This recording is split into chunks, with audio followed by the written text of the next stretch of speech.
A arte do arco e flecha está sempre em uso, seja nas nações civilizadas ou entre povos de hábitos selvagens. O arco faz parte da vida de heróis gregos como Ulisses, por exemplo.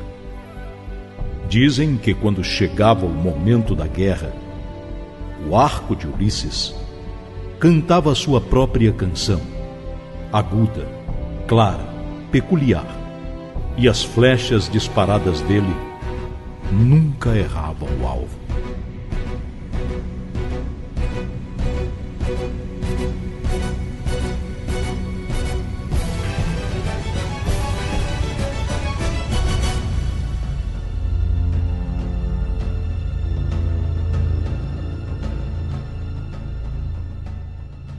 Na literatura védica, lemos que Arjuna, um príncipe indiano, possuía um arco maravilhoso chamado Gandiva, presente dos deuses.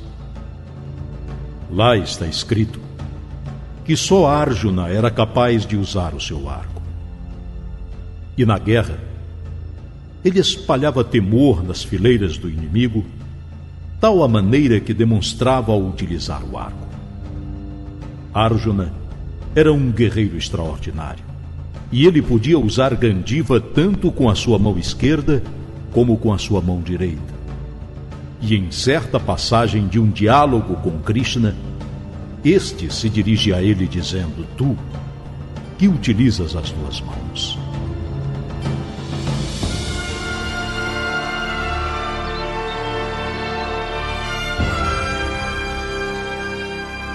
No livro védico Mundaka Upanishad, lemos as seguintes palavras sobre como se deve utilizar o arco.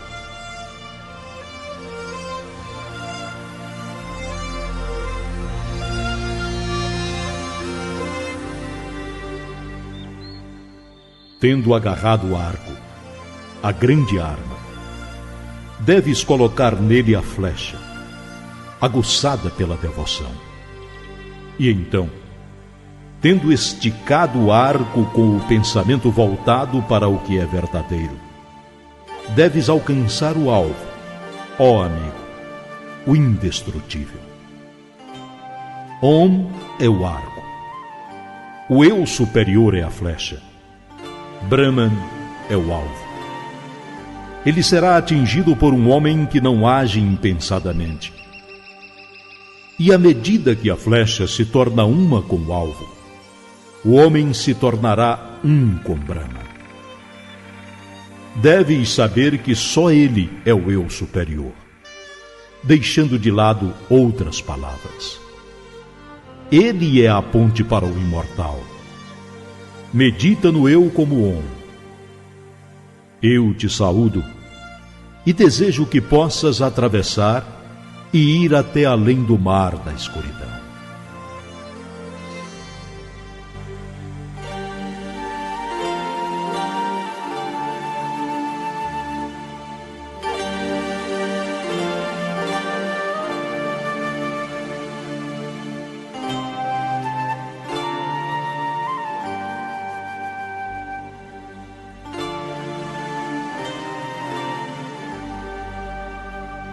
A arte do arco e da flecha é uma prática que simboliza a concentração.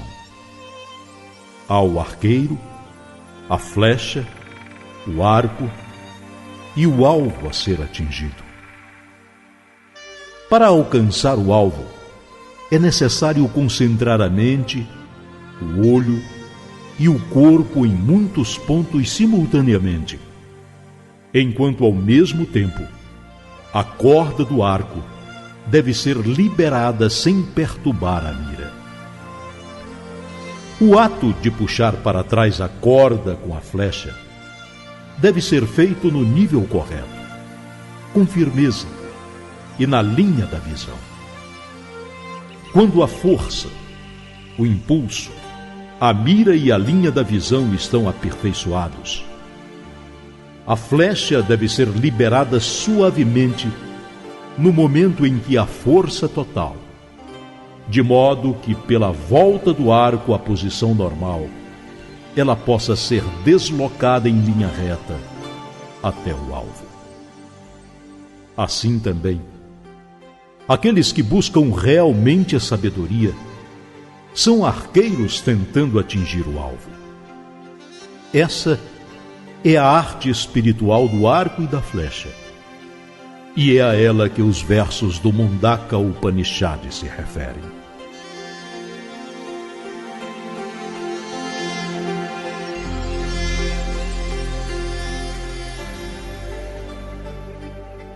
Na arte do arco e da flecha, deve-se assumir uma posição estável. E na busca da verdade, esta posição firme deve ser estabelecida e nunca abandonada, se é que se pretende alcançar de fato, em algum momento, o objeto que se tenha em vista.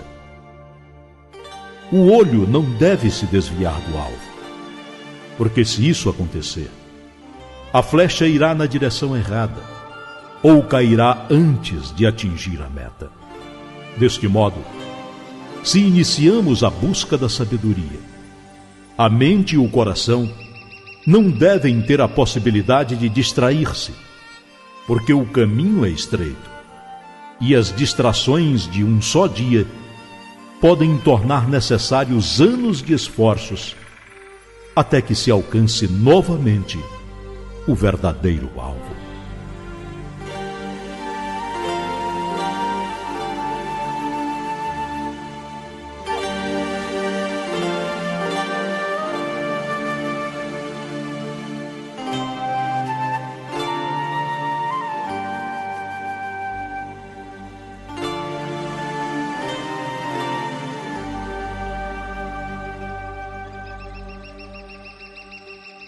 A qualidade do arco faz uma grande diferença nos resultados alcançados pelo arqueiro. Se não for um arco eficiente, forte e com uma boa elasticidade, as flechas não voarão em linha reta, ou não terão força suficiente para percorrer a trajetória necessária. E o mesmo ocorre também com o homem, que é o seu próprio arco. Se ele não tiver as características que o tornarão capaz de obter todas as condições indispensáveis, o seu trabalho como um arqueiro espiritual fracassará na mesma proporção. Mas ainda que o arco feito de madeira ou aço esteja sujeito a alterações, nós somos intensamente encorajados pela ideia de que, conforme é mostrado pelas leis do karma e da reencarnação, em outras vidas e em corpos melhores, nós poderemos fazer um trabalho ainda muito melhor.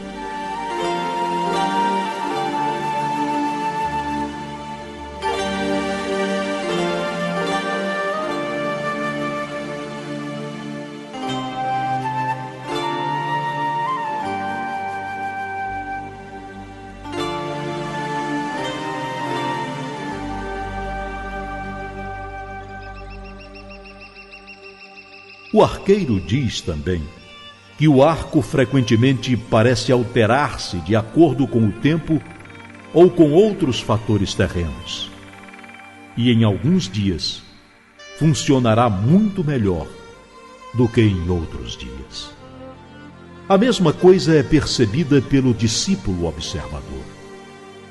Ele compreende que também está sujeito de tempos em tempos a mudanças em sua natureza que o capacitam para realizações maiores e para estar mais perto da condição espiritual. Mas a corda do arco deve estar sempre firme. E isto, na arte espiritual do arco e da flecha, simboliza a determinação constante de esforçar-se sempre para alcançar a meta.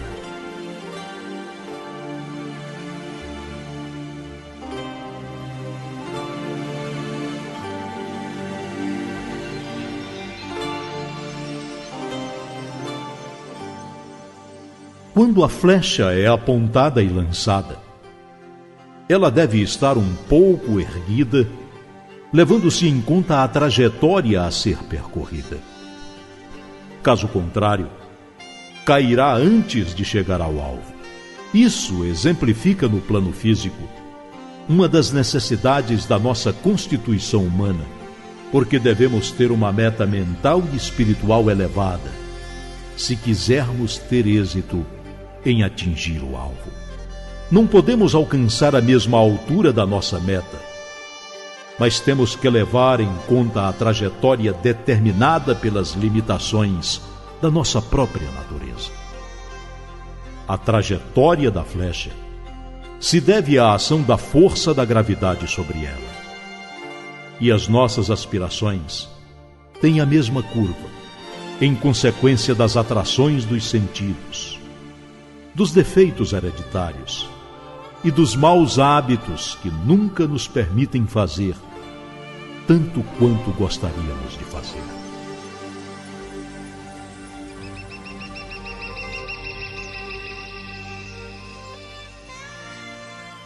Vamos atingir o alvo, amigo.